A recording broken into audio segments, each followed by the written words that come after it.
What's up, guys? Welcome into Packers Total Access. My name is Clayton. You can check us out on packernet.com. Find me on Twitter at Packers_access. Flying solo as of the moment. We'll have Jacob, I believe, joining us here shortly.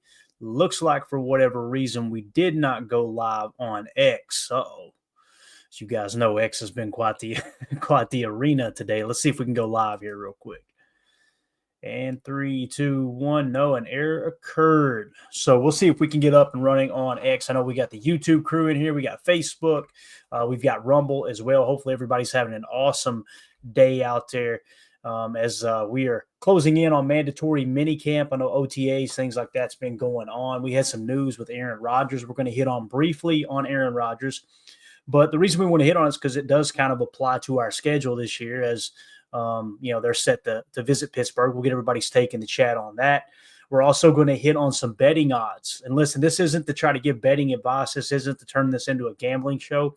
It's simply looking at the market and going, all right, how do the sharps, how do the betting folks out there in Vegas and more specifically with Bet ESPN, what are they thinking about the Packers this year? What are they thinking about some of the individual players and where they may or may not hit the over or under?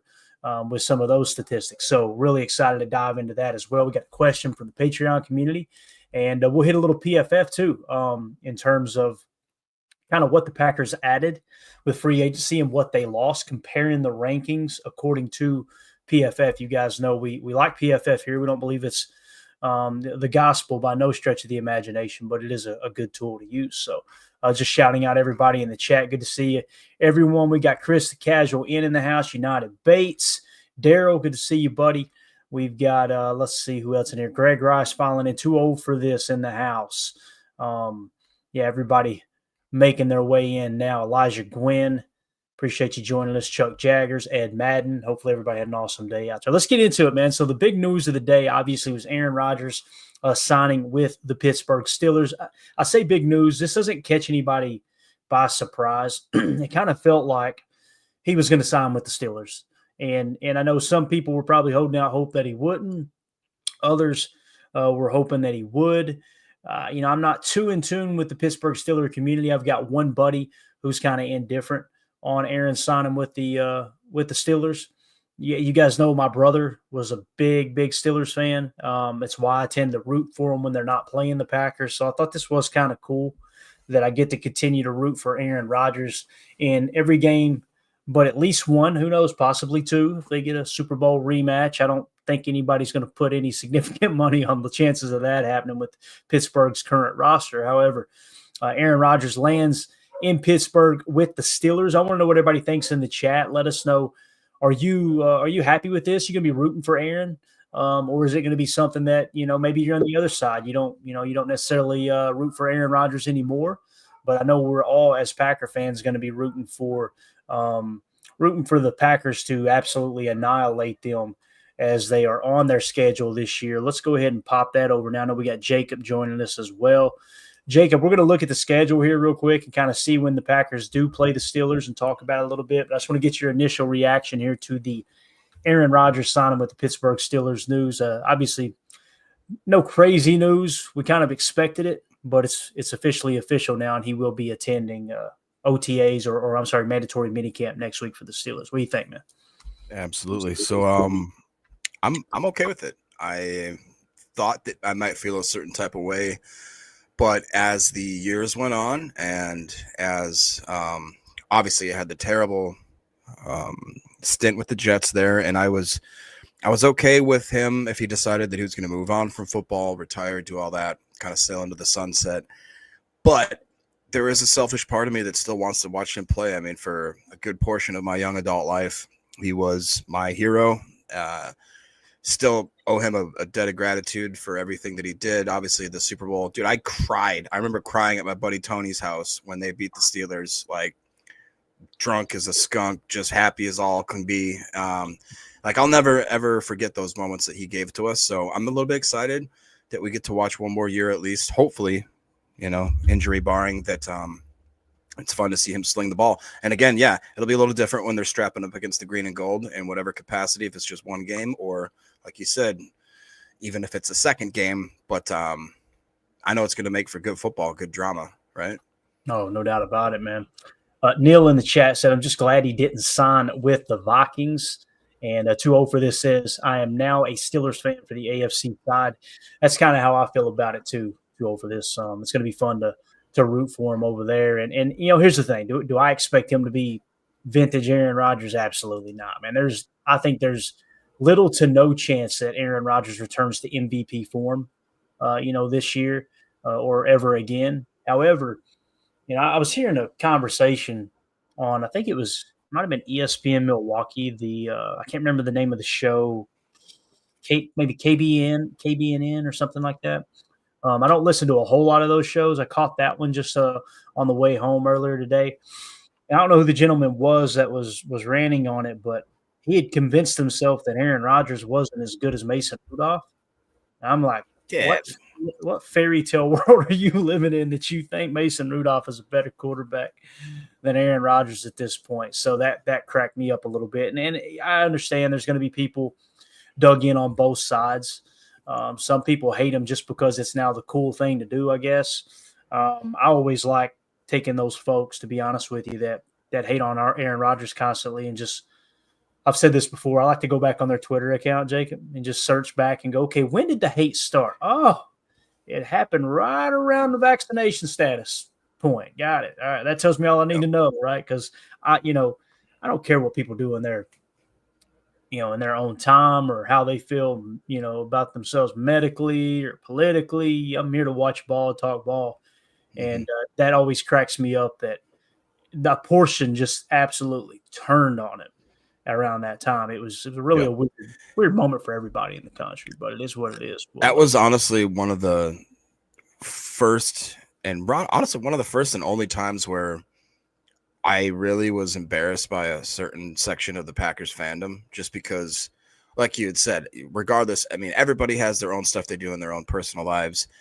If it's just crazy to me that somebody that clearly the Packers, if you're a Packer fan, Brett Favre, Aaron Rodgers, they were your idols growing up. Like literally they were your heroes. As long as I can remember, that was who mine were. And just in order to turn on them on a dime because of either a political or maybe a current event that they took a stance on, it just drives me insane, dude. But that's all I'll say about that.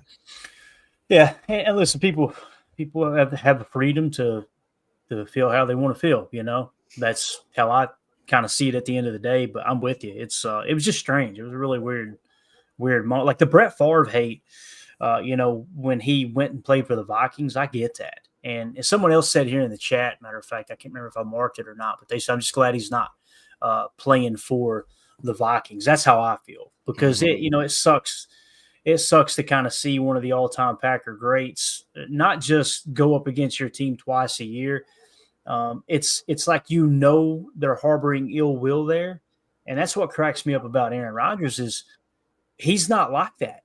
Like with the Packers, every time you hear him talk in the media, he's defending the Packers. He's talking about how great the Packers organization is. He's talking about how the Packers own the Bears, and you got that weird little small portion of the fan base that wants to try to dunk on him and make him seem like it. And I think the part that bothers me the most is when he returns to Lambeau Field, if they do the same thing they did with Favre and they fill the bowl and have him walk out and they're going to retire his number and this and that, those fans will act like nothing happened. Like, oh, yeah, this is great, So, anyway, it is what it is. But with that being said, let's look at the schedule. That was the whole point I wanted to hit on the Aaron Rodgers thing was to kind of, okay, he's obviously playing for the Steelers. You see we played them in Week 8. We're traveling to Pittsburgh. Jacob, this is going to be Sunday Night Football on NBC, baby. This is going to be absolutely awesome. Pittsburgh's going to be buzzing. I'm hoping that Pittsburgh has a really good record by then. Like maybe they start the season.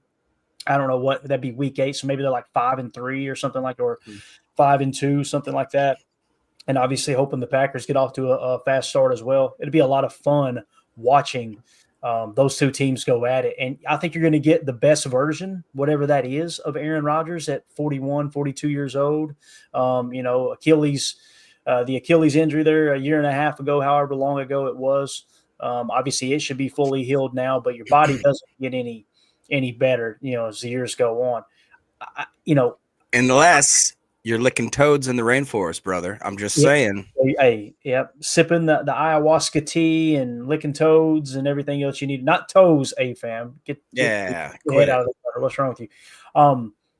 With that being said, going into Pittsburgh, I hope the Packers beat the damn brakes off of them, dude. Yeah, I hope they absolutely. put him on the ground all night long. Nothing. I don't want anybody to get hurt, but I just want him to come away from that game going, man, that's the best franchise in NFL history up there. And I Well, got to then play for it. That's what I want. yeah, and obviously as a Packer fan, I agree with that. I do think that there is a better chance than a snowball's chance in hell that the Pittsburgh could actually put. I mean, let's think about it rationally here. Mike Tomlin, while he hasn't wowed anybody, the dude just at least he wins. It's set in stone. He's going to win at least 8 games, 9 games. He's going to get into the playoffs. And what they do when they get into the playoffs, who knows there? But Aaron Rodgers, I don't think he's washed. You watch his last year, people scoff at it. It's better than most. Like he was still a top 15 quarterback, if I believe, in most categories. So not the best, not the worst, but look at what he had around him. The receiving core, if he's got DK, obviously, I saw somebody in the chat that said that Robert Woods was number 2. That's actually not true. Robert Woods is his 4th-string receiver. Calvin Austin's his 2nd string. 3rd string is Roman Wilson. They've got a decent tight end in Freiermuth. They've got 2 good backs in Jalen Warren and Caleb Johnson. And the defense that's still in Pittsburgh always comes to play. There's a chance that if he can sling that tater and they've got a good offensive scheme, maybe that they're actually, by the time we play them, what if they've got like 6 wins? You know what I mean? It could be, I want it to be a better game. And then ultimately, obviously I want the Packers to be victorious in that game. But I just think it's going to make for great TV, man. That's one that I will not miss that game. I'll probably be burning our brains. And it's just what good TV, man. How you can't even write that script. Yeah. No, it's going to be a blast, man, for sure. Somebody here in the chat, they had another comment. Here we go. Elijah Gwynn, going back to 12 or sticking with 8? Now, here's where it gets interesting, Elijah. Terry Bradshaw's number 12 is retired. And you think, oh, man, that'd be cool if Bradshaw gave him his blessing. Bradshaw absolutely hates Aaron Rodgers. I mean, he despises him. So keep that in mind. That's definitely a thing over there. Jacob, talk about that for a second and what you've heard on it. I mean, you don't have to go into great detail. I'm going to see if I can tweet out a YouTube link because X is not loading up here. I'm going to make sure everybody on X knows that we're live. So go ahead, man. Yeah, it's pretty well known that Mr. Terry Bradshaw did not have very glowing things to say about Mr. Aaron Rodgers. And it does stem back to the vaccination stuff and all that. And then I think just the way that Aaron, in Bradshaw's eyes, handled some of the certain, couldn't get a hold of him on the phone type thing. I remember him being Terry Bradshaw being pretty vocal on Fox, on live TV, dragging his name through the dirt quite a bit, almost to the point where I am a little surprised that the organization was willing to take a jump on Rodgers because, I mean, Terry Bradshaw is kind of that's like, our Brett Favre type, maybe even older. It's more like our Bart Starr type. You know what I mean? That's royalty there. And the fact that obviously Terry wears 12 and Mr. Rodgers was wearing 12, that makes for just, again, more great drama in the NFL. I would assume that he's going to go back to 8 or stick with 8, however you want to say that. I don't know if Pittsburgh has an 8 that's of any importance or value, but who knows? Yeah, definitely. All right. So since we got the schedule up, is there anything else you want to hit on the schedule? Again, I think that's a good spot for that Pittsburgh game to be. And I think the Packers have a good shot to go in there and beat them. However, I'm not going to drink that Kool-Aid that I was hearing earlier today that Pittsburgh is a worse team with Aaron Rodgers on as opposed to Mason Rudolph. That blew my mind. I thought these people are truly brainwashed if they think that Aaron is that bad of a quarterback at this stage of his career. So any other games catch your attention here? I know we hit the schedule earlier in the year, but it's kind of cool to let a little time pass and then step back and look again, because that Washington game grabs my attention there on a very special day, September 11th. It's going to be on Thursday Night Football, Amazon Prime. At Lambeau, and Washington was one of those up-and-coming teams last year. That grabs my attention early. Those first 2 games are going to be tough, no doubt. Yeah, it really does, and it does kind of shock me that, I mean, coming out of the gate against Detroit, obviously division rival, when Detroit's got a lot of question marks on for themselves, obviously with losing Ben Johnson, Aaron Glenn, what they have done now with losing their center the other day, that was kind of a shock, right? So there are some situations now that have changed since even the last time we looked at this schedule. And to me, I just am still shocked, one, that we start out the gates with Detroit, and then we go off 4 days of rest right to Washington on a nighttime primetime game. Oh, as you said, September 11th, all the meaning in the world for that game. Then you go on your little mini bye and you travel to Cleveland. Well, in theory, we would like to chalk that up as an easy win, but it scares me a little bit. Going on the road to Dallas, it kind of scares me a little bit, especially with the revamp that they've had in their backfield and some of the new talent, like with Pickens that they added. Then that early bye week in week 5 scares me a little bit. Just, having too much rest too soon. We basically have one mini bye, one full bye within the first 5 weeks. It's like, that just seems weird. Cincinnati scares me a little bit. Going on the road to Arizona, I'd like to think that Kyler Murray, that's one of those teams we could hopefully have an easy win, but that's not a gimme. And then obviously we see now how that Pittsburgh matchup has completely re-solidified itself as being a very important game for many reasons. And the rest of the schedule after that just it doesn't seem like there's ever a very easy part of the schedule. You know what I mean? That's what sticks out to me the most is usually you're like, hey, we got a good solid 4 weeks there. But to hear, in this schedule, I don't ever really feel comfortable for consistent weeks, Yeah, right. And, going into the Pittsburgh game there in week 8, I could see us being, when you look at, let's just go through it real quick. Let's just talk win-loss, rapid fire, Jacob. Versus Detroit at Lambeau, first week of the season, win or loss? I think it's a loss, unfortunately. I'm going to say a win. All right. So keep up with your record. All right. Washington at Lambeau, I'm going to say that's a loss. Oh, man, I had it written down somewhere. I don't want to. I kept it too. I think I had that as a win. Okay. All right. Let me just get my columns here because I want to see what our record would be going into this game here. At Cleveland, win. What about you? Win. All right. At Dallas, I'm going to say win. I feel good about the way we play in Dallas. I think that's true. Win. All right. Versus the Bengals at Lambeau, I'm going to say that's a win. I'm going to go loss. Okay.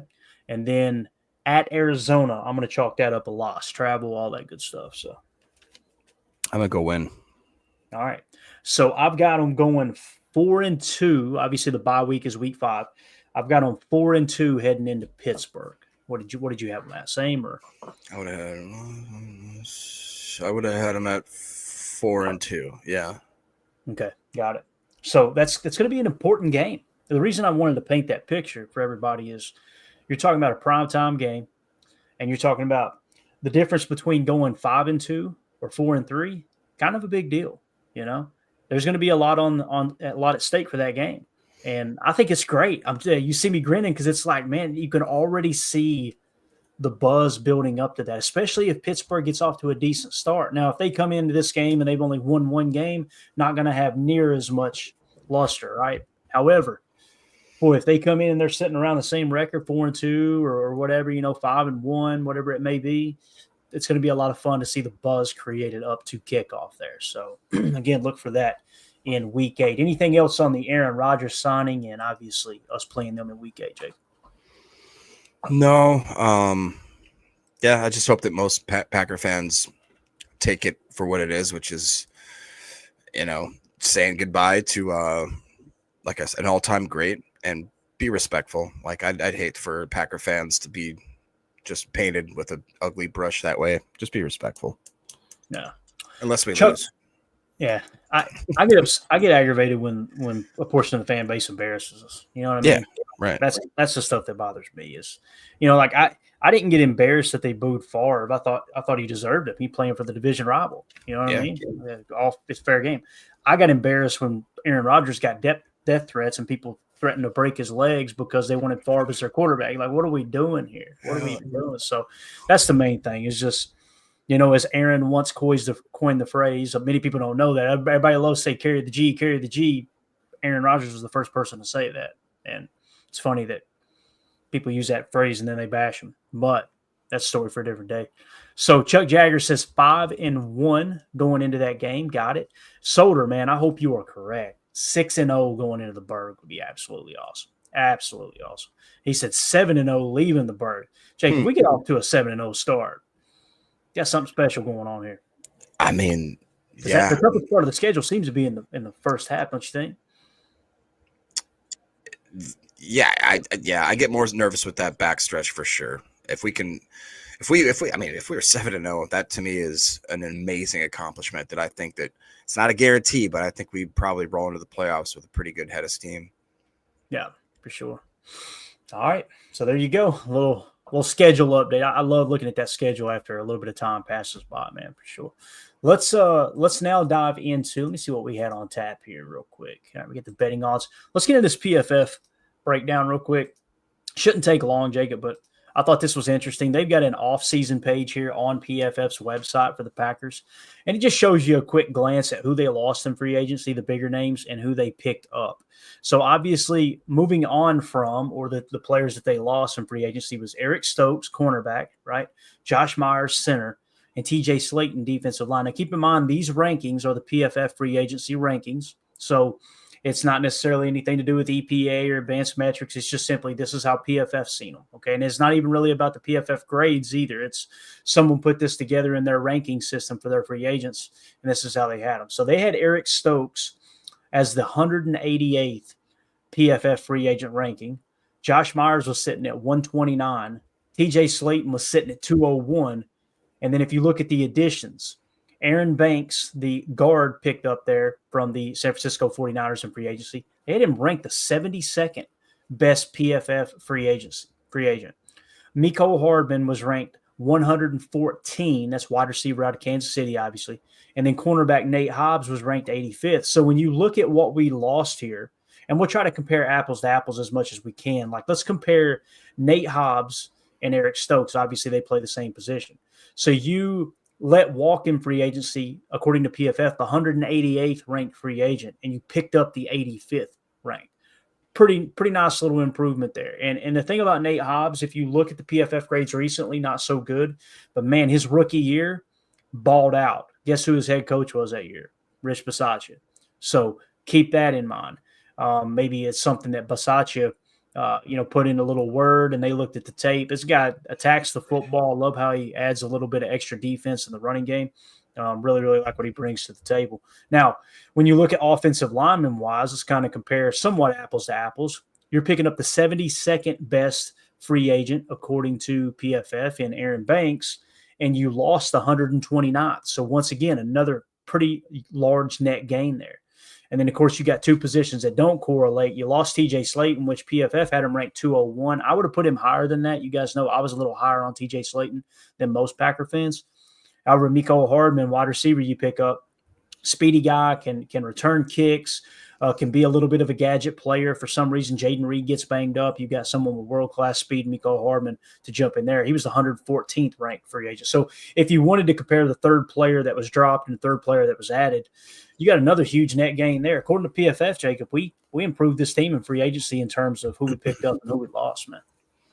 Yeah, definitely. And I think it's worth realizing that even though sometimes, like, if you read most of the headlines, a lot of the beat writers, a lot of the clickbaity stuff, Packers didn't do anything in free agency. They, overpaid this, overpaid that, didn't spend enough money, didn't go out and get guys. Well, sometimes it's the quiet moves that build that floor in the back half of your roster or just in certain key positions that really make the difference. And as you said there, I wasn't a massive fan of the Bank signing, I'll be honest, but when you compare that again to what goes in, what comes out, we're kicking out of Josh Myers, similar age, range there, but you exchange one for 72nd overall rank for 129, like you said with Mecole, like you did with Nate Hobbs, exponentially quite better.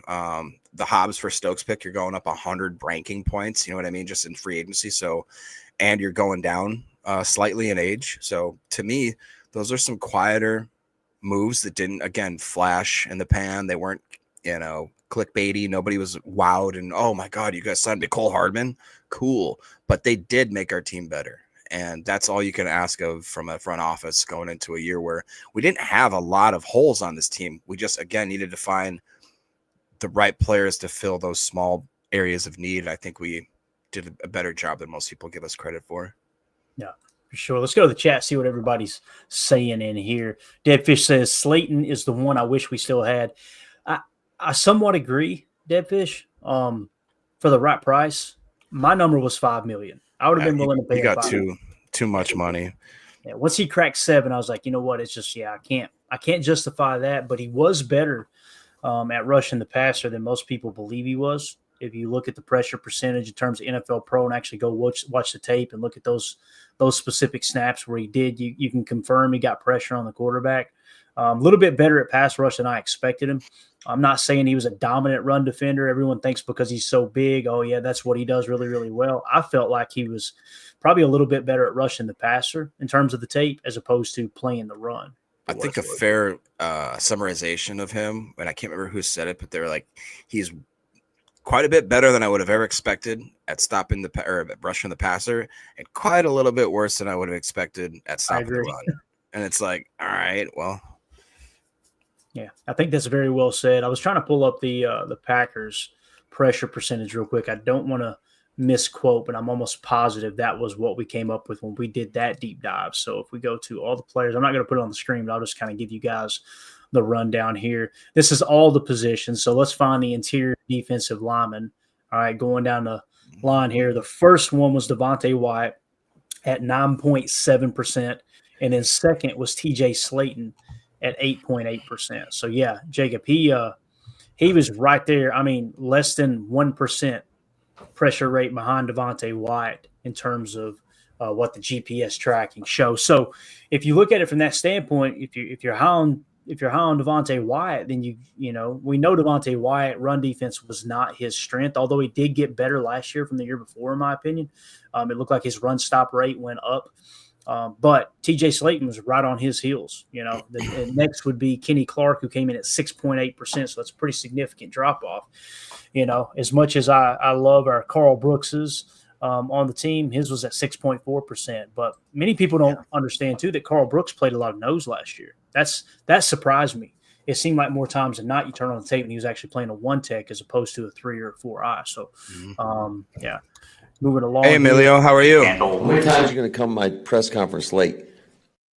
He's been waiting all night to hit that on you, Emilio. I'm good, Jacob. How are you? Fun. It's nervous hitting those buttons without Tim here, you know? I know. Oh, I know.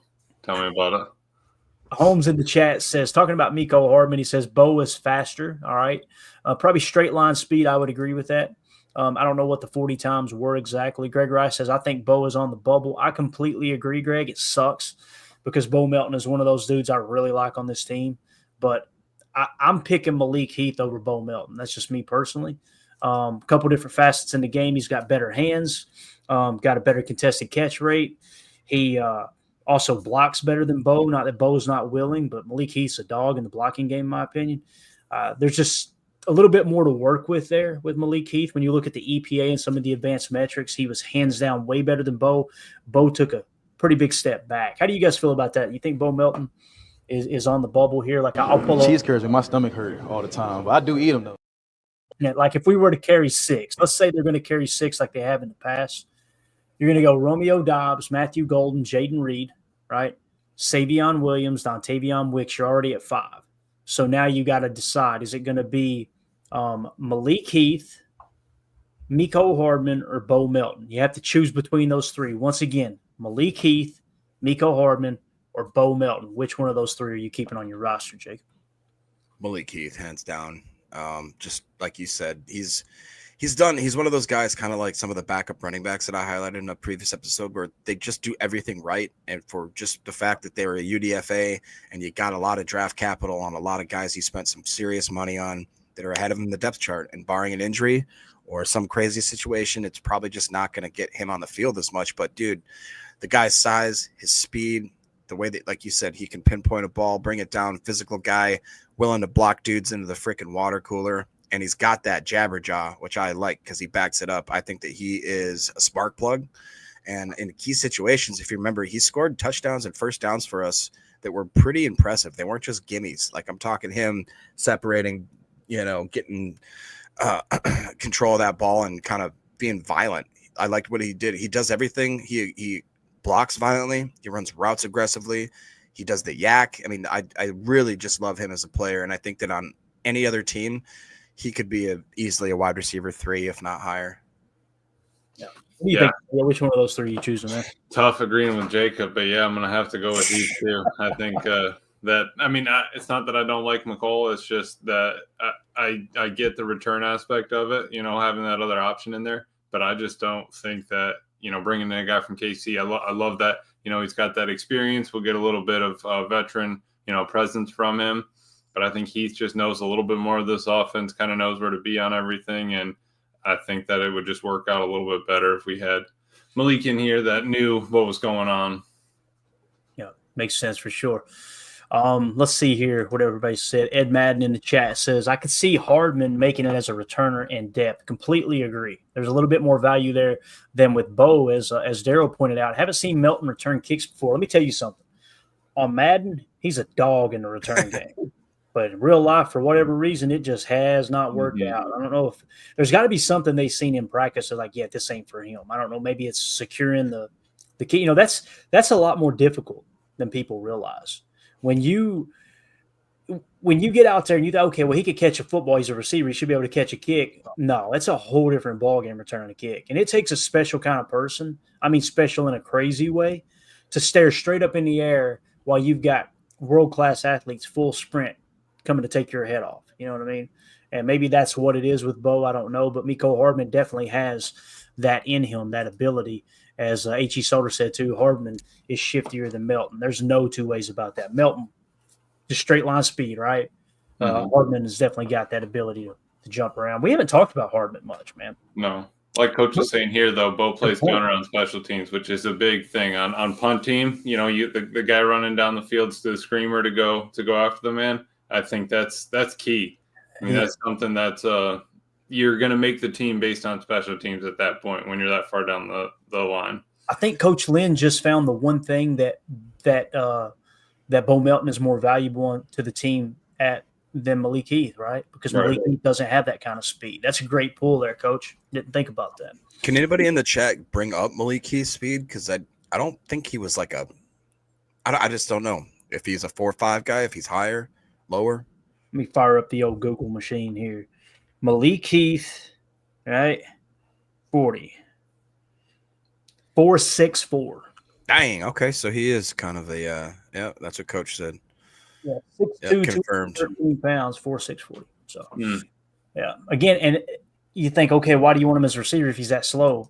Speed isn't everything at playing receiver, And again, those contested catches, that win rate, that EPA per target, all those things that I think he might have led the Packers in EPA per target last year, if I remember. Is it an oxymoron for a guy to be a 4.64 but still be a possession receiver, or does that match a little more than it might not sound like? You know what I'm saying? Like, you think of a possession receiver, do they have to have blazing speed, or do they just have to be violent, like you said, with contesting catches, decent route running, yak? Like, when I think of a possession receiver, I think you got to be able to play in the phone booth. I think of a boundary rat, like someone that on the short side of the field.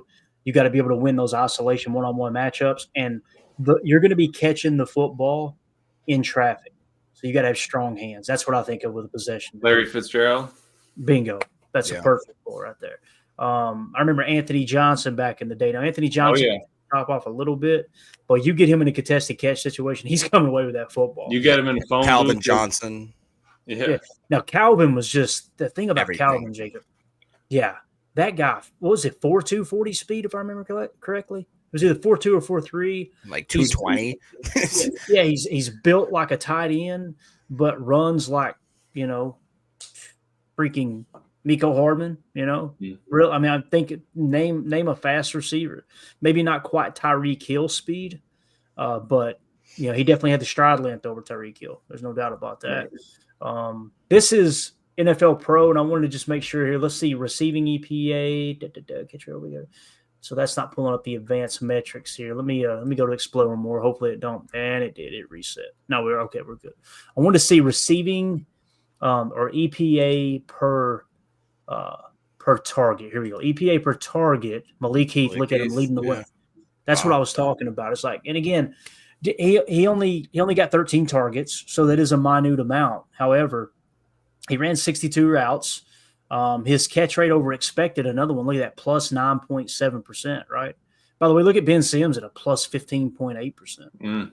So I love looking at just all the different angles and kind of seeing, okay, where do these guys, lie at in comparison? Jaden Reed, his EPA per target was second best on the team at a plus 0.50. So understand, guys, when you hear the drops, this makes sense. When you see a statistic like that, EPA per target being that high, and then you see his drop rate higher, you guys say, okay, let's look at the drops. Lo and behold, we go and watch those only 5 incompletions out of 20 targets. I'm talking Jaden Reed here. 20 targets in the last however many 5 games of the season. Only 5 of them fell incomplete, one of which he fell down, and there's one that could have been considered a drop, and he had to lay out full extension to try to catch the football. If these people that are trying to fudge the numbers to prove a point or argument because they were emotionally unstable during the season and wanted to act like Jaden Reed was a horrible football player, that's how you do that. Is, I'm going to count that as a drop. Nobody's going to check me. Nobody's going to go watch the tape. It's so few people that actually go watch the tape. Now listen, it's like people that attended the Ice Bowl. Lambeau Field, how many did it hold back then? I don't even know. It was probably less than 50,000, I'd imagine. I've met, I've heard 2.6 million people say they were at the Ice Bowl, right? It's amazing how many people say they watch tape. I went and watched the tape. Yeah, well, the tape suggests, and you never see them do a film breakdown. You never see them show, here's what I'm seeing, and give their opinion in that regard. And if you don't want to watch film, it's cool, but, stop peeing on my leg and telling me it's raining. So Jaden Reed, again, I think he's going to blow up this year. Tucker Kraft here too, boys, plus 0.47.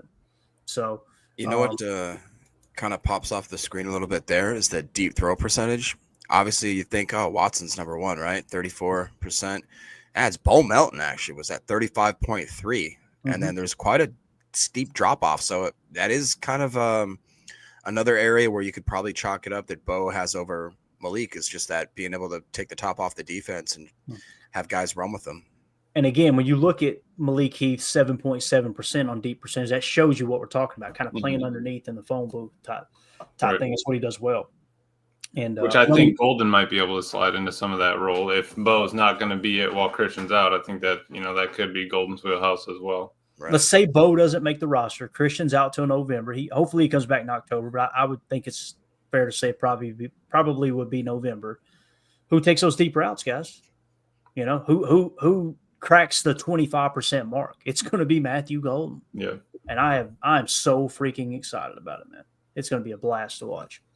So, any other stats y'all want to see here while we're on NFL Pro in terms of receiving or any other position, anything that ever comes to mind? But hey, I'd really like to know where this person ranks in this regard. Anything at all? We good? I think we're good. The only thing I was wondering was how often did teams have their quote unquote number one receiver returning punts and stuff? So if we're gonna have Jaden Reed back there on punt return, how often are teams running their number one? Not we have that solid number one, but Jaden Reed is right now our most important receiver. Are we going to keep him back there all season returning those? I don't want Jaden Reed returning kicks at all, man. And again, so this is where you hit timeout and go, we're just stupid fans, right? What does Goody think? Well, Goody's not going to tell you exactly what he thinks. So it's just like we always say, you want to know where someone's priorities lie, look at their checkbook and their calendar. Where did he make signings? Savion Williams, people were saying that could be a special teams player, a return guy, right? He signed Mecole Hardman. That's a kick returner, right? You still got Keyshawn Nixon as well. However, I think we put that to bed now. Keyshawn's on board with returning kicks again. I think he was just I think it was more about him feeling like he let the team down at the end of the year. Like, I'm done with this because, could you imagine what that would feel like? Everybody's all hyped up. You're going in. You really feel like you can beat Philadelphia. And if you don't fumble that opening kickoff, I'm not trying to throw Keyshawn under the bus. That's a different ball game. Yeah. You don't go down 0-7 on your first possession. Yeah. So imagine what it was like for Keyshawn Nixon to go to that sideline and have to look at his teammates. And then to know at the end of the game, damn it, that one screw. And here's the thing. Yes, he was being careless. Yes, it was a mental error. But at the same time, that's how Keyshawn returns kicks. Like, he's fearless. He's just head down, hit the hole. I don't care if I'm going to get blasted or not. He's kind of fearless on returns. And that day, it bit us in the rear end. Albeit, believe The me, penalty. I know old dude led with the crown of the helmet, and Keyshawn recovered the fumble, but still pissed. God, dude, what? Why did we bring this up? Why do we even bring that up? Well, I brought it up because I wanted Jacob to get upset. But the fact is like Keyshawn is on defense too. So as a punt returner, you're obviously thinking that if you've been on defense for a while, 6, 7, 8, 9, 10 plays, but you get the stop, they're only at midfield, they got to kick it. You probably want a offensive guy taking those kicks. So I do get why they want Jaden Reed out there. For kickoffs, if maybe there was a long drive and they scored, do you want Keyshawn returning that? I don't know. But I do think that we're looking at a receiver that could be our punt returner. It's not like unless Marshawn Lloyd's going back there or something like that, it's got to be a receiver that we want to be able to bank on as a returner, and then we can sprinkle in Key would be my thought. Completely agree there. Coach Lynn also said Malik Heath might be our only power forward top wide receiver on this roster, if you think in basketball terms. I can't think of another player receiver-wise on this roster. Savion, maybe. Yeah. With his size. Alan Lazard is what you're saying? We want another Alan Lazard? Hey, listen, Alan Lazard catches a lot of heat, a lot of hell. For what we paid him, I mean, I would love to see his AV, that value that we got out of him in terms of what we actually paid him. That dude, he was our wide receiver one when Tay wasn't available. Yeah. It is what it is. And listen, as much as I point out, and I will continue to point out, we lost that game against the Niners because we had a punt block for a return for a touchdown. Yeah. Alan Lazard was running butt naked through the trailer park when Aaron Rodgers forced to Tay Adams in double coverage, right? I feel like Alan Lazard on your football team is like having a Nickelback or a Creed CD on a really long road trip. It's like you wouldn't pick it, but once you're on that trip, man, you're glad you just got something to listen to. You know what I mean? So Lazard, I think he's still in New York, right? I think they got him like on the depth chart. He's probably going to be on the Steelers shortly. Well, you got that right. No, he's still with the Jets. Lazard is. So I think they got him at number 2 next to Garrett Wilson on that depth chart. So again, I don't think he's a bad receiver. No. I think Aaron probably seen a little more in him than everyone else did. I think that what he did was that Aaron knew exactly where he was going to be on every play, and that earned more respect than being a 4-2 type guy. You know what I mean? He knew exactly that when I call play, Alan Lazard's going to be where I expect Alan Lazard to be.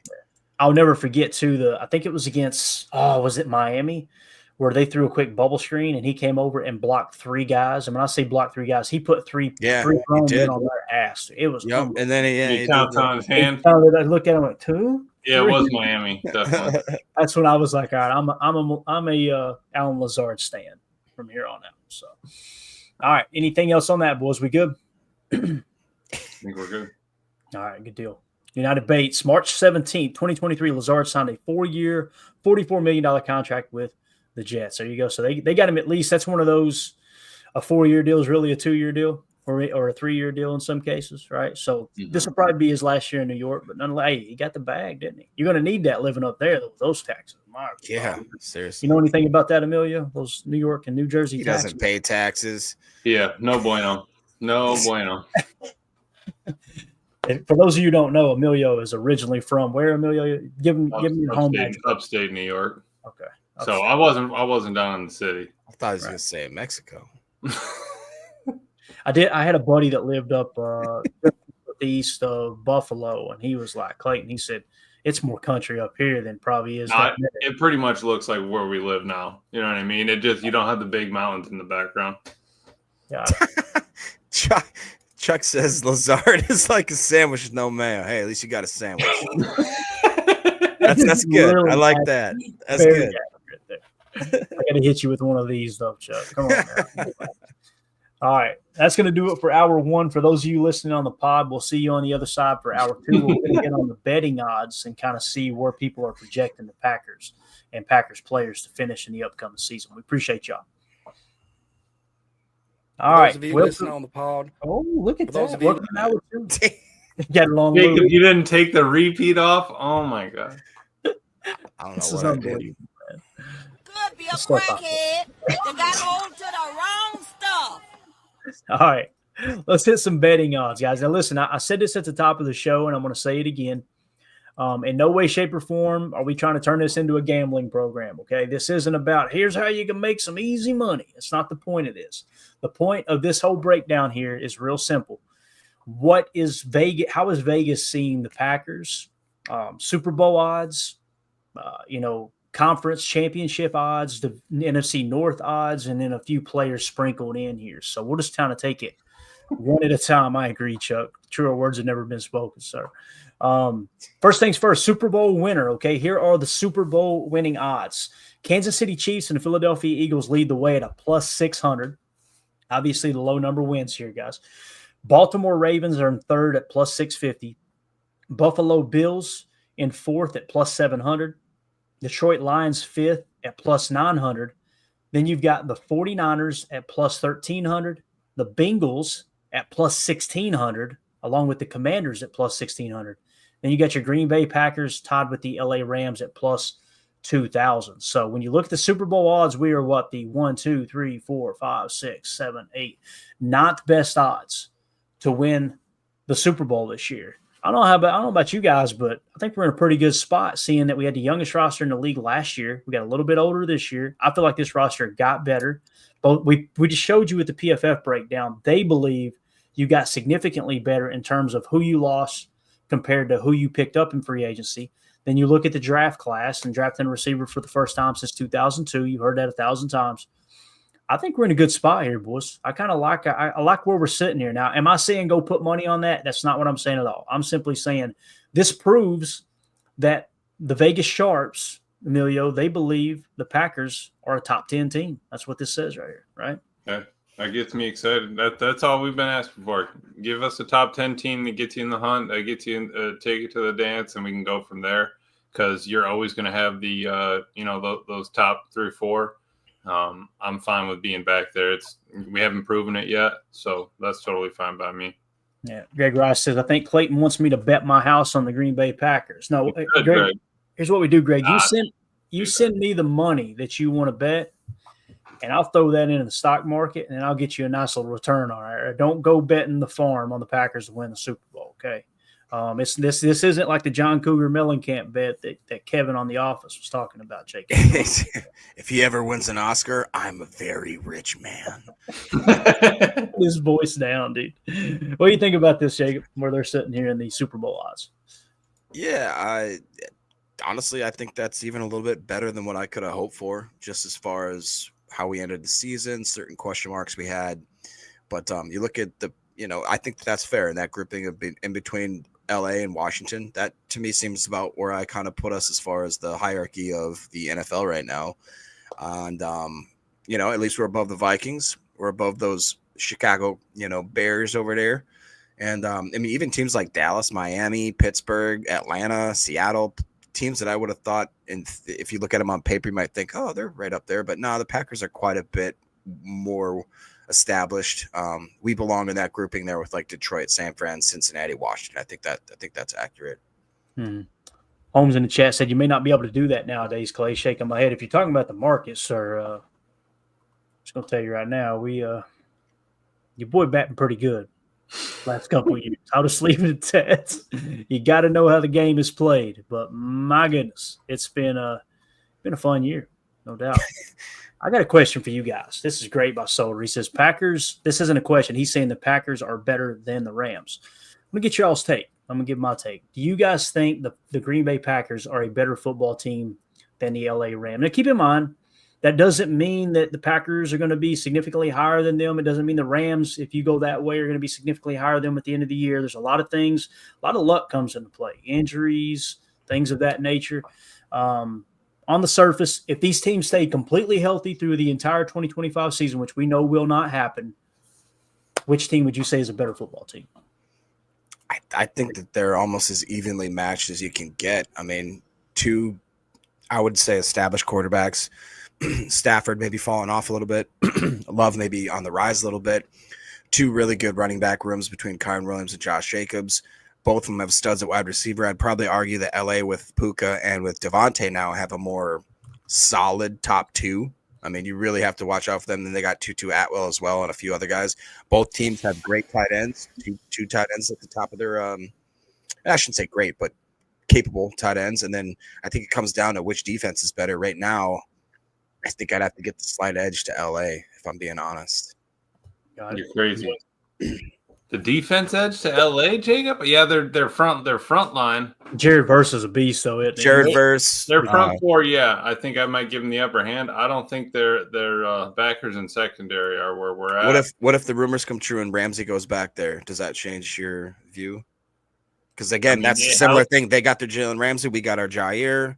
It helps. Jalen Ramsey's getting up there in age, and they've been talking about moving him to safety like they did Charles Woodson because his corner, his corner play is kind of dwindling a little. So that's kind of where I'm hung up on that. I would honestly give it to the Packers, though I think that the Rams have a little bit better offensive structure, maybe a little bit performance currently, maybe with just their receivers. But I think I would still give it to the Packers.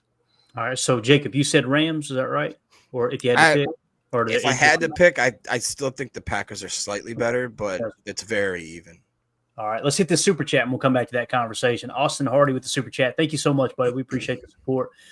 I really feel like our 2024-2025 seasons are going to be almost an exact replica of the Eagles' 23 and 24 seasons. What do you guys think about that? That's an interesting kind of comp, right? I mean, I could see the similarities. You got both of you have got a good running back, right? Now I know they added their running back the year that they ended up winning the Super Bowl. If I remember correctly, that was Saquon's first year in Philly. The fact that the Giants let him walk is just wild to me. And X. Yeah, I could see a lot of comparisons there, don't you think? I mean, both defenses were strong. We got a legit top 10 defense, a top 3 run defense, definitely a top 10 pass defense as well. What do you guys think about that? I think it's an interesting comment there. I think that with looking at it like that, at least we didn't have the offseason scuffle that they did after that, and then they can go on and go ahead and win a Super Bowl. Sign me up. You know what I mean, Austin? I'm totally for that. Let's bring the Lombardi home. As long as we keep growing. We thought that the Eagles were going to fall apart last year, and we almost took that. If we took that win from them in Brazil, that may have changed something. But it didn't really stop them. They were on a roll. I think that's where we're headed. That is kind of crazy, those similarities, too, because we have our own – I don't think it was as pronounced as the drama. Like, yeah, people were talking about getting rid of Sirianni, getting rid of this and that player, how A.J. Brown hated Jalen Hurts, how this guy couldn't get along with that guy, how the defense wasn't going to come around. And then all of a sudden you start winning, and all of a sudden any of that drama, all that darkness kind of fades, and all of a sudden people are having fun and they're winning Super Bowls. Winning solves everything, as everybody says, right? So I think that's a fair comparison. I don't know how much I like it, but I think it's fair. Yeah, I try to think coaching staffs, you got to give Sirianni the edge over Matt LaFleur, as bad as that hurts me to say that. I mean, the guy's won the big one. He's got a higher winning percentage. It is what it is. He's quirky. He's a weird little dude, but and he's winning football games, and his players play for him. There's no two ways about that. So, Austin, thank you so much for the super chat, bud. We appreciate you. Back to that, what we were talking about with Soder. Here's how I like to break this down, all right? Packers, Rams. The two most important aspects are head coach and quarterback. So I would ask you guys a question. Who has the better head coach, Sean McVay or Matt LaFleur? I'm going to go first on these. Which one has a Super Bowl win? Sean McVay. Which one has been to a Super Bowl multiple times? Sean McVay, right? He's actually the youngest coach in NFL history to coach in a Super Bowl and win a Super Bowl, if I remember correctly, right? Mm-hmm. Bad as it hurts. You guys know I'm a LaFleur stan. I think LaFleur is an unbelievable coach. I think he's on a trajectory that if he wins a Super Bowl and he continues with this winning percentage, kind of rate that he's at, he's going to be a Hall of Fame coach. You got to get that ring. There's no two ways about that. And you got to be in that top 10 in winning percentage for him to pull that off. But as Soder says, Matt LaFleur is 5-0 head-to-head. This is how I like to respond to this, Soder. Which would you rather have? 2 Super Bowl appearances with 1 ring, or beating that team head-to-head? I'm going with Super Bowl. You know what I mean? That's just me personally. So, what do you guys think coaching-wise? Which is the better coach? Yeah, You made a great argument. And Emilio. You really did. You made a good argument. I think it does kind of have to go to Sean right now currently, but I would still, I still want to pick Matt though. That's the problem. Right. And again, man, that's why that block punt against the 49. I'm telling you, man, that punt doesn't get blocked return for a touchdown that year. I think we're going to the Super Bowl. I really believe it. So I think it's fair. I like McVay quite a bit, and I like LaFleur in his own right too. But I think what too old for this says kind of highlights the little bit of a difference. McVay has a guy on his staff whose whole job is to pull him back from bumping into things, and it is true. The dude literally, he'll almost like he's a spotter. If he gets over that line of scrimmage or the boundary line, he'll pull him back. If he starts getting too close to the line judge, he'll pull him back, and he's running with him sometimes. And I like that. I want that intensity. And Matt LaFleur, to his credit, he gets intense, but I just feel like it's sometimes sloppy emotion intense, and only like I see the intensity when he gets angry, and it's not like a righteous good anger. It's more of like I'm out of control anger. And I want to see it more of I want him more of a Dan Campbell freaking out on the sidelines because you're getting guys jacked up versus I'm emotionally reacting to something not going my way. All right. That's kind of it. Yeah. Right. Yeah, I agree with you. That's a great way of describing that, right, Emilio? Yeah, I think so too. I mean, I know Jacob has a spotter like that at the Oval, but I think that you're right. Having that kind of energy on hold on. He's got a spotter on the pole under the seat.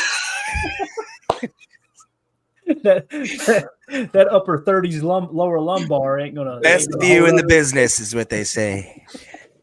Go ahead, Emilio. Sorry, man. No, I think it's a great point, seriously, because you want to see that your coach cares, right? Sometimes if it's a flat line of motion, you get a little hung up on not having that little fire. So yeah, I think Matt wants to wake up with his piss hot too. Right. So now the question is quarterback. Who's the better quarterback? I'll let you guys go first this time because my argument's going to be the same thing. It's hell with it. I'll just go. Which one has a Super Bowl ring, right? And I know wins aren't a quarterback stat, but which one's got the better arm talent? That's an interesting question, right? Because when Matt Stafford was in the 8th grade. I remember this. He was in the 8th grade when people were saying that dude's going to be the number 1 pick in the NFL one year. Like that's how good his arm talent was all the way through the entire process. So it's tough. To me, that's a little closer for me than the Matt LaFleur, Sean McVay argument. But I guess I'm just a boring fan, man. I'd have to say you got one game to win. This is what it comes down to. One game to win. Who are you taking? Sean McVay or Matt LaFleur? Or are you taking Matt Stafford or Jordan Love? You got to pick, you know what I'm saying? One of each of those two questions there. It's tough, man. It's tough. It is. So yeah, you're right. At the current moment, I think it's got to be Stafford just because he brought home that Super Bowl. Arm talent though we could be talking Jay Love there. Yeah, that's right. That's exciting too, man. Yeah, it really is.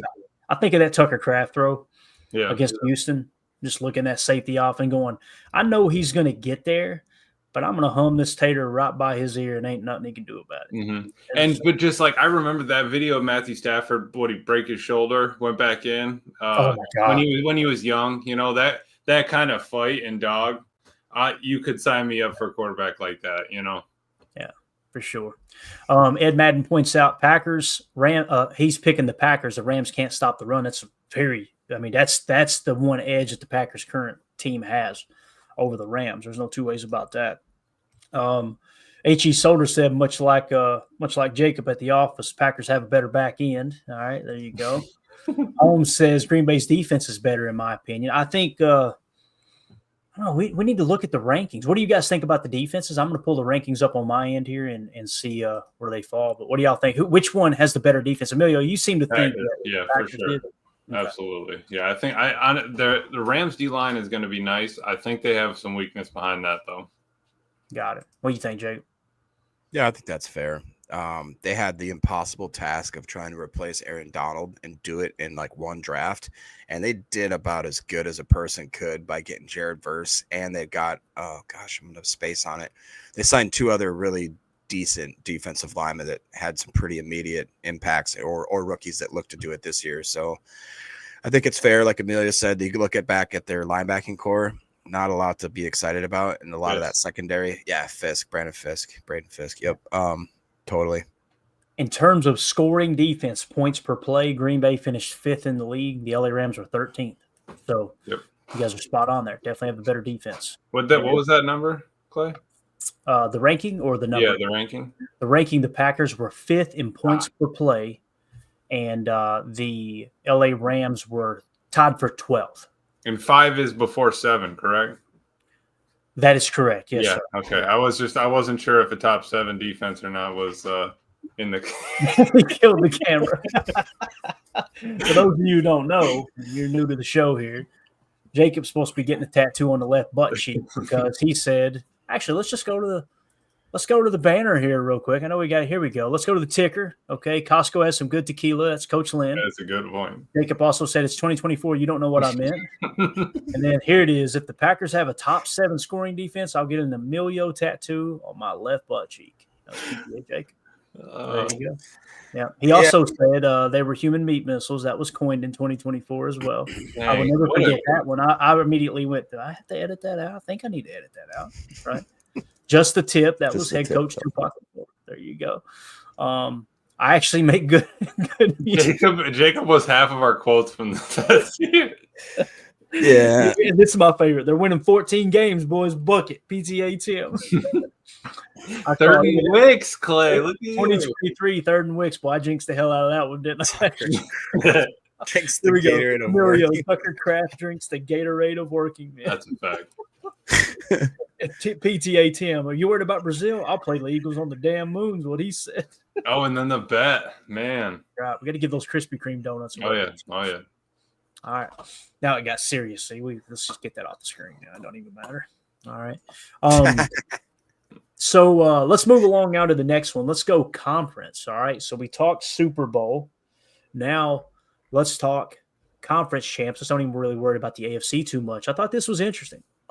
So the Vegas odds, according to ESPN Bet, for the NFC champion team is the Philadelphia Eagles at plus 300, the Detroit Lions at plus 400, the 49ers at plus 650, the Washington Commanders at plus 850, and then the Green Bay Packers at plus 1,000. So according to Vegas, again, even slate, clean slate going into this year, they have the Green Bay Packers as the 5th best team in the NFC. That gets me excited that we're a full plus 400 better odds over the Minnesota Vikings, because there's some people that think the Vikings are just going to plug and play J.J. McCarthy and be as dominant as they were last year. I just don't see it. But what do you guys think about that NFC champion odds there?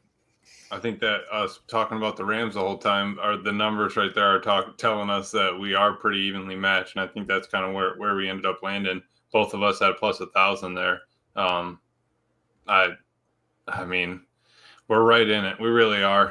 And if Detroit, we don't know what's going to happen with those the two new coaches. So their plus 400 might be an issue. We'll see. Top 5 is perfect, though. Yeah. Jacob, does that surprise you there? Do you think we should be higher or lower? What do you think, man? No, I think that's just about right. Like Amelia just touched on, there are a lot of pieces that are still to be seen in Detroit. I think Philly's going to Philly. They'd lost a bunch of pieces on that defense, but they just are so good at drafting and replenishing. San Francisco, a couple of questions on that offense, when they lose Debo and all that, but I think that they deserve to be there. They just perennially are good. And Washington is one where I feel like they could, earn that ranking, but I feel like they could be a candidate for taking a steep drop off. Like, I don't think that anybody expected them to be nearly as good as they were last year. And if for whatever reason Jalen regresses, I think that's how the offense, the whole team goes as he goes. And I could see them possibly just sliding out. I could also see them absolutely turn it on and probably be in like either that 1 or 2 ranking next year. But I think Packers being 5th, I think it's realistic. And I think it's, like you said, better than the Vikings, better than Tampa Bay. That to me is pretty impressive. Yeah. I know many people will look at the Niners and go, no, man, they should be lower than the Packers. I don't know, boys. But this is perfect right here, what 2-0 for this says. Niners season relies on Christian McCaffrey's health, and that's as shaky as it gets. It's a great point. If he stays healthy and Bosa stays healthy and Fred Warner stays healthy, right, They got their quarterback in Brock Purdy. We showed George Kittle's numbers the other night. I was prepared to go look at Tucker Kraft keeping pace with George Kittle. His first year in the league as a starting tight end wasn't even close. George Kittle had over 1,000 yards receiving. It was something, was it 1,400 yards receiving his first year in the league or something crazy, right? So if George Kittle's good to go, they say he's in the best shape of his life this time of year. Everybody says that, right? A lot of the dancers out there at the office do, right, Jacob? They think they're in the best shape of their life, all your buddies over there. So, listen, the 49ers, if they're healthy, they're going to be right back in the mix, and they're going to have a much easier schedule. If I remember correctly, they're going to have one of the easiest schedules in the league this year, I believe, because I think they finished – did they finish last in their division? Am I thinking right, boys? Last or second to last? Second to last, yeah. So that means they'll be playing much easier. But the 49ers seem like they're always kind of on an up and down season path. Like sometimes they have their up seasons where they're 12, 15, 12 or 13 wins, something like that. And then sometimes they have their 5-6 win seasons, and it just kind of goes back and forth. Yeah, sure. All right. Anything else you guys want to hit on the conference championship odds here? Obviously, the Bears sitting at plus 1,600, significantly lower down the list here. That I think that is projecting they're going to take a step forward this year, and I could see that. It couldn't be worse than last year. Dallas is below Chicago. Boy, could you imagine being a Cowboys fan right now? That's an interesting spot to be in because you think you've got your franchise quarterback. Jacob, I know he absolutely loves Dak Prescott, but the fact that you've got your franchise quarterback, at least the team thinks they do, you've got CeeDee Lamb, who was one of the most versatile wide receivers in the game last year, or has been since he got in the league. I think he got banged up last year, if I remember correctly. They got one of the best edge rushers, and he said he will be reporting the mini camp. No problem. He's going to play because he's under contract, and Micah Parsons. They've got some pieces in place. I wouldn't be surprised. Added George Pickens, big deep threat. There you go, right, to go along with CeeDee. New coach. No complete running back room. Yep. Javonte Williams, drafted Jaden Blue, and they got Miles Sanders. So I know they are a little worried. Yeah, I know they are a little worried about the running back room a little bit. Yep. When I'm listening to their pod. So that's one thing that they are not sure about. And then they always want, Mozzie Smith to step up. They want all these guys on the D-line to step up and kind of fill in those shoes. But again, it's what I like listening to other pods because like they're in the same boat we are. They're hoping that their young guys are growing and, turning into something. And they hope that everybody they're bringing in is really going to help it. But you got to work around your quarterback. They're saying Dak's more of a pocket passer now, and that's true. I mean, what happened when he slid and busted his ankle, right? Yeah, I think we were listening to the same pod. I can't remember which one it was, but they highlighted how, he's not the mobile guy that he once was. And the most important piece that they need to take a step is that Tyler Guyton, the left tackle that they had that everybody thought was plug and play, ended up being not plug and play.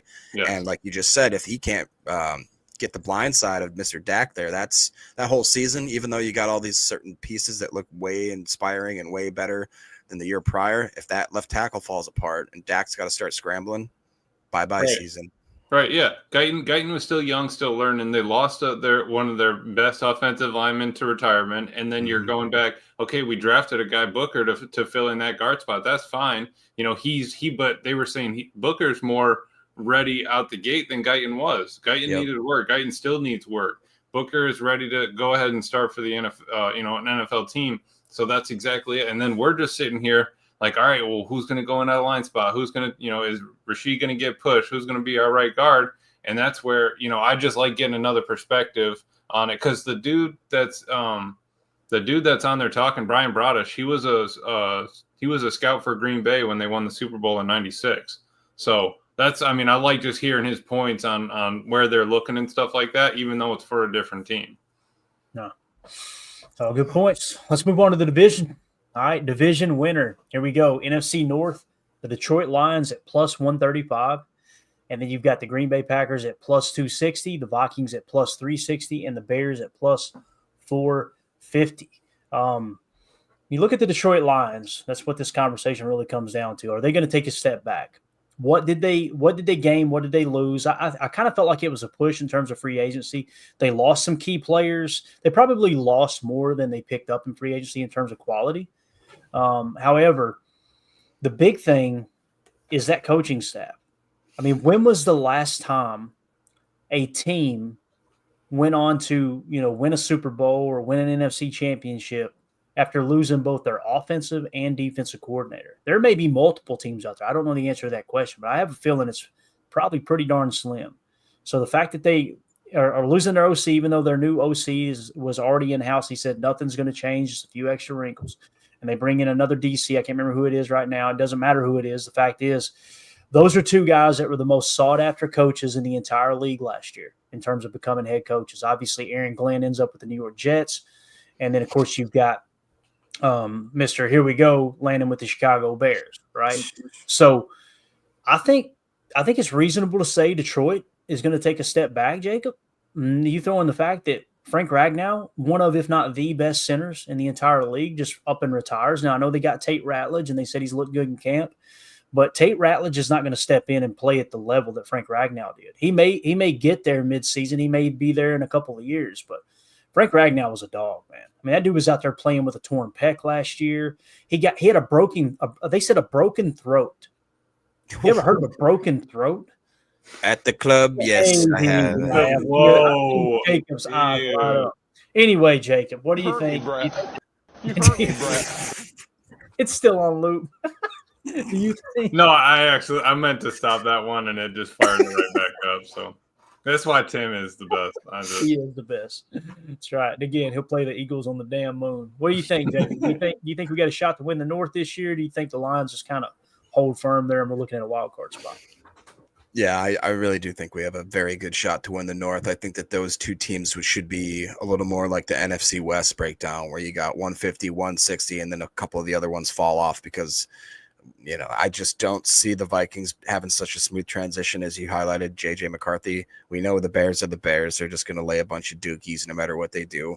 And with Detroit, I just think that, that's a lot to overcome. It really is. And I saw a fair point, somebody in the chat, I can't remember where it was, but they said, you know, they're getting Aiden Hutchinson back. That's a big piece to offset some of those crazy worries and losing certain people. But Dan Campbell's a rah-rah coach. He's not an X's and O's guy. And he lost two of the best X's and O's type analytical scheming, you know, greats on both sides of the ball that are in the league now. So, yeah, I think it's a good point.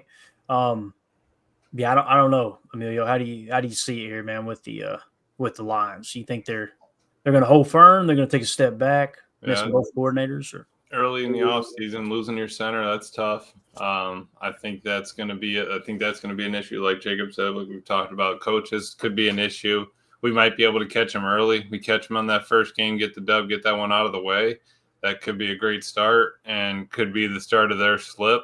But it is tough, you know, when you're that rah-rah coach having to bring everything in. If you can't get them to buy into that rah-rah when it's later on in the season and stuff like that, because it's not really working out for you. You know, if they don't go 14-2, is that rah-rah going to mean anything? If they're going 9-8, why are you sitting here telling us to buy kneecaps if we're just barely staying above 500? Right. So great point. Ed Madden says death, taxes, and the Bears always suck. Amen to that, sir. Amen. Yeah. All right. So just a quick glance at all the divisions here. All right. Vegas says the Detroit Lions will win the North. The Eagles are going to run away with the NFC East over the Commanders. The NFC West is going to be won by the San Francisco 49ers, although the LA Rams are right behind them at a plus 160, with the Niners being at plus 150. And then the Tampa Bay Buccaneers will win the South at a plus 105. So when you look at the closest races here, the Packers are 135 behind the Detroit Lions. It's a huge drop-off between the Eagles and the Commanders. The closest race seems to be San Francisco and the LA Rams. And, other than that, the Packers, I think, would be the next to closest. Maybe Atlanta closing in on Tampa. I think Tampa will run away with that division personally. So anything else there, gents, on the divisional numbers? I kind of feel like Vegas is – I don't look at any of this and go, whoa, they're way off there. You know what I mean? Yeah. No, that makes sense. Deadfish, just with a fun fact here. Hard to believe that the draft was 6 weeks ago tonight. That is actually pretty crazy. Which brings me to a fun fact. Look at Emilio's draft right there. Ferris Bueller's actual day off in the movie was June 5th, 1985, which is 40 years ago from today. So heard it from a fan right here. You've never seen Ferris Bueller's Day So Off? Oh my! I cannot believe we've talked about this What? before, bro. Clayton, you've never tried to take the miles off a car? Yeah. Yes. You've never just jacked up a car and tried to take the miles off of it? Please tell me he put it in reverse. Did he He put puts it her in reverse, baby. No, he did not. Yeah. You gotta watch it, bro. You gotta I cannot watch. believe It's such we a went good down that. movie, bro. So that has something to do with him taking a car he wasn't supposed to take. Yeah, on, yeah, right? oh yeah, oh yeah, Yes. yeah. It's all coming together now. Fun story. I was 10 years old. 10 years old, old Clayton was. And most of my childhood, my parents would just run off to biker meets and be gone for the weekend. And I'd just be kind of left fend for myself from time to time. And I'm glad it was like that, to be honest with you. Maybe not at the age of 10, but at this moment, I can't remember where my parents were, but we had an old Isuzu Trooper. You ever seen one of those? Dude, my parents had one. They're Bro, those are a badass. death trap. Yeah. That thing will roll over so quick. So anyway, it was a stick, and I rode dirt bikes as a kid a lot, so I knew how to work a clutch. And every time they would leave, I get that thing out, take it for a spin, right? Oh, for sure. So they left, and I'm like, all right, let's get the Trooper out. Let's go run around a little bit, right? So I hop in that Trooper, had to put a pillow underneath me, could barely reach the clutch, had everything right up in the windshield, right? Long story short, I cruised that thing around for about 45 minutes, ran the gas almost all the way out of it, brung it back, put it right in the backyard. I marked where the tire was because I know my parents are like, they're very meticulous. You know, they're going to know if I moved it. I parked it just right. I'm like, hell yeah, we're good. Yeah. I go in there, I'm watching TV, watch Sports Center or something. My dad comes home and went to the bathroom or something, came back in. He went, hey, you been driving the Trooper? And I went, what? Yo. You know how when you're lying as a kid? I was appalled. What? No, I haven't. Well, he went, come here. We walked on the back deck, and the Trooper was in the neighbor's backyard pinned against a tree. I didn't pull the emergency brake. And all I remember is walking out and seeing the top come into view as I get closer to the banister, and it's in the backyard. I'm like, all right. And then about that time, right in the back of the head from Dad. Yeah. So Should have just left it in gear, Clay. to the day that we had, the last day that we had the Trooper, that dent was still in the back where it had the spare tire on the back and it was caved in on the door where it hit that tree. So yeah. Mistakes were made. That's all I can say. Mistakes were made. Jacob, you ain't ever done that like that. You ever stole a car or anything, man? Yeah, I have. Yeah, actually last week. Nah, dude, the dumbest thing I ever got in trouble for, me and the boys, we went out and we were gonna ding dong ditch and we had a house that was open, and the guy had a truck, big pickup truck in the front of his house, and he had a hose that was connected, and his window was open. And I thought it would be funny to grab the hose and fill up his gas tank in the truck until it overflowed into the street. And then, since that didn't do the trick, I thought it'd be funny to throw the hose into his house and then run away. And believe it or not, the cops got called. And they found us, and I had to pay the city of Hudson $3,000 for them pumping out the sewers full of gas because they said it was a toxic, hazardous, whatever. And the guy wasn't very happy about his house either, but he didn't make me pay him. So, yeah. Anyways. That's a nice guy, right? Yeah. Yeah. The government always getting involved when they don't need to be, Jake. Yeah. You know, It's unbelievable. kind of annoying, you know. Amelia, what about you, man? Did Just you eat crayons or something when you were a kid? Yeah. I mean, I honestly can't even remember that. What's the worst thing you did? Amelia, you had to have done something. What's the worst thing you did as a kid, man? Come on now. There's got to be something. I mean, I fired up a lawnmower when my mom was inside when I was like 7 years old. I fired up the push mower and started going out there, and she tweaked. But I really can't think of anything crazy bad that I did. That makes It'll sense. come to me. Oh, the first time Emilio came to the house here, actually the only time he's been up here, he came up for the draft. Not this past year, we were in Green Bay, but the year before. That story makes complete sense, Emilio. The worst thing you ever did was started the mower. Okay, he shows up at the house. I'm like, all right, go answer the door. He comes to the door with a bottle of tequila for me because he knows I like tequila, right? And he had 2 bundles of flowers for Mandy and her mom. I'm like, this ass kiss. Look at this guy right here, right? So that does check out a million. So, yeah. And of course, the second he left, Mandy's mom, I really like him. He's a great guy. Oh, yeah. Walked in with, I've never bought her flowers. I've known her for 25 years. I've never bought her flowers. Clayton's still hearing about that today. Like, when was the last time you got me flowers, Clay?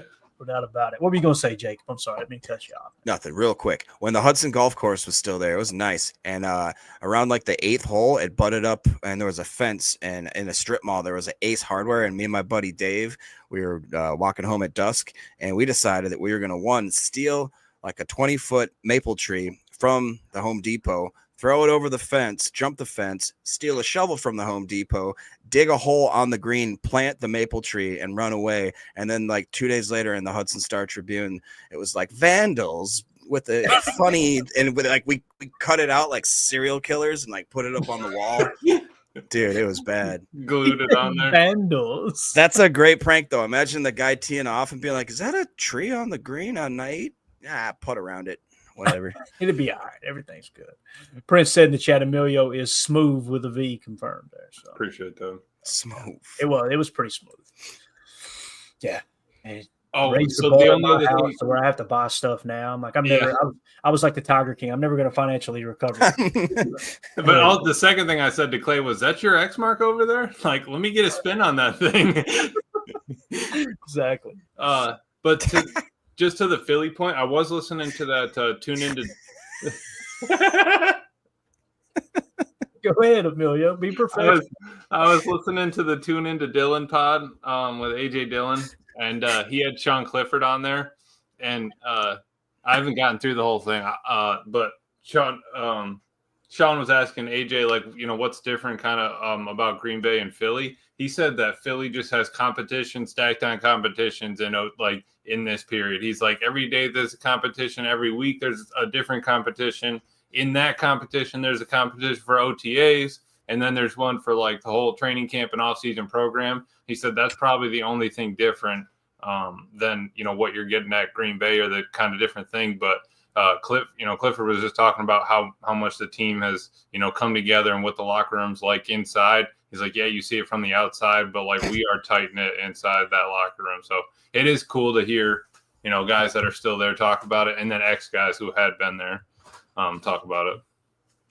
Yeah, and Aaron was pretty vocal this past year, right? Talking about how Green Bay's got something kind of special, in terms of their culture. So I can't remember exactly how he said it, but he was complimenting how the Packers run things. He said it kind of like most players do when they leave Green Bay. Like once you go to the Jets, it's like, yeah, okay, Green Bay, they've got all their ducks in a row over there. Mm-hmm. So, all right. Anything else, boys? We good? We've covered it all, man. We've talked about Jacob's illegal activities. We've talked about people are probably going to try to file a complaint on my dad abusing me for smacking me in the back of the head. But hey, let me tell you something. Our household, I'm glad I got my butt kicked as a kid. Because there was many times as an adult, I say this all the time, I'm expecting one of my parents to punch me in the back of the head. Like, okay, better not do that. I'm about to get hit here. So I don't know how you guys feel about I that. never once got a whooping that I didn't 100% deserve. Okay. I don't know why I didn't before, to be honest. Seriously. Yeah. All right. Anything, Emilio? You good? No, I'm good. I know Jacob. Hi, Jacob. You hit all the spoons? Oh, bro. Dude. Yes. One time I broke my mother's new set of plastic spoons because I knew she would try to hit me, and thinking that would stop it, she hit me so much worse with the wooden ones. Oh. Bro, I would have never made it. I used to go to school limping, and if they'd look at it, it'd look like a Jackson Pollock painting of just purple and brown and green bruises. Like, My dude. man. I said 100% that I never did not deserve. Yeah, Oh, yeah, that, I Jacob, did. Yeah. Hey, they got creative, man. In the late 80s, early 90s, it was race car tracks. It was cold hangers. It was anything. Dude, I just saw a video of a grandma had a fan blade to square them up. A fan blade. He said, I said, I've seen flip-flops. I've seen belts. I've never seen the fan blade come down. Bro, we had a giant weeping willow tree in our front yard. Oh, that sucker got used. Oh, yeah, those are flexible. Yeah, they are. All right, that's it. We've been off the rails for too long. Appreciate everybody hanging out with. I don't know how the hell the numbers went up while we were having that conversation, but they Twitter did. fired back up. Yeah, there you go. All right. Appreciate everybody in the chat. You guys were awesome. I want to give a special shout out to Austin Hardy. Thank you for the super chat. Also, if you want to support the show, the best way to do so is join our Patreon community at patreon.com/PackerFan total access. $3 tier gets you access to everything on the in the entire site, where you can see these Vegas odds, stuff like that, little articles we put together, things that we cover on the show that you can go back and kind of look at. You also get an early preview as well. For anyone who's a member of the $3 tier, okay, the cutoff is going to be Saturday at midnight. Anyone who's a member of the $3 tier is going to be entered into a giveaway for an autographed Kingsley Enagbare rookie card. Really, really beautiful card here that was donated by Rick Kruger. So we'll be giving that away on Saturday night's show. Jake, Emilio, appreciate y'all's time, man. Absolutely. All right, we'll see y'all tomorrow, 6:30 p.m. Central. Lord willing, and the creek don't rise. Everybody have a wonderful evening. As always, let's go out and be the change we want to see in the world, and go Pack. Here we go. We out. Bye, guys.